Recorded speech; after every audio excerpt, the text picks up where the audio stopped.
This is James. He's a 24-year-old college student earning a major in neuroscience. James is a part of the Phi Beta Kappa Honor Society at his school. He is involved with several extracurriculars. James interns at the Salk Institute, where he is building a computer program that identifies injuries found within the human brain. This is Dylan. He's 21 years old. He lives in the same household as his sister and single mother.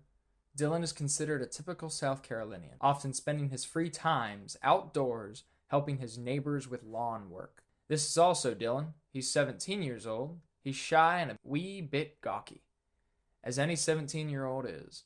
Dylan takes a great interest in tech as he works behind the scenes of his school's production as an audio technician. He loves the Boston Red Sox. This is Eric. Eric is 18 years old. He's Dylan's ride or die, his partner in crime, his best friend. He is both rowdy and outspoken, the complete opposite of Dylan, which makes him the jelly to his donut. This is Nicholas. He's a 19-year-old student who partakes in his school's JROTC program. Nicholas is a quiet-natured person who occasionally likes to ramble on about his passions and aspirations, which include hunting and going into the military. As each of these young men may seem completely ordinary, they are anything but that. Each and every one of these men have committed a twisted, deadly crime. They are active shooters. The 5 men that stand here only contribute to a very small portion of America's mass shooters. What makes a mass shooter? That's a good question. It's a question that the FBI has been trying to tackle for the past 20 years, as they are the ones who profile these criminals. There's no clear cookie-cutter equation for what makes a man go on a rapid killing spree with his AR-15, nor is there an exact science to it either. But there are some big red flags that you should be on the lookout for. Nearly every mass shooting that has taken place in America has been perpetrated by a white male ranging from adolescence to his mid-20s. There can be exceptions to the rule, although it is not as likely for women or a male of color to commit these type of acts. For some, it is mental illness such as schizophrenia, or personality disorders such as sadistic egotistical psychopathy that play a role towards these tragedies. For some rampage shooters, it is a lack of mental well-being, frequently suicidal behaviors, with a mix of romantic or sexual desperation driving their motive.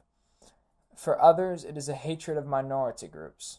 Each of these young men, they all seek revenge on society, whether their intent is towards random people in a public space or a more specifically targeted race, religious affiliation, or a particular school. After a disaster has occurred within a community, it is only within human nature for people to point fingers at where they perceive the fault lies. Violent video games, music, and movies are some common scapegoats. On the morning of April 20th, 1999, the perpetrators of the Columbine shooting attended their one and only favorite class, bowling. They weren't much good at it, as they would fling the ball down the lane unlike the other students.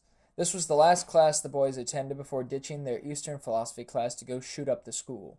Was bowling a plausible reason for why the boys did this? Of course not. Nor was violent entertainment. Public directed culpability for the shootings to their taste in music. Metal rock musician Marilyn Manson, along with the bands the boys listened to, like 9 Inch Nails, were heavily criticized during the aftermath of Columbine. In the past decade, multiple studies have been conducted, all of which conclude that extreme music, including punk, screamo, heavy metal, and emo music, do not trigger violent behaviors. Rather, these genres of music help listeners to process their feelings and emotions. If music isn't to blame, who is at fault?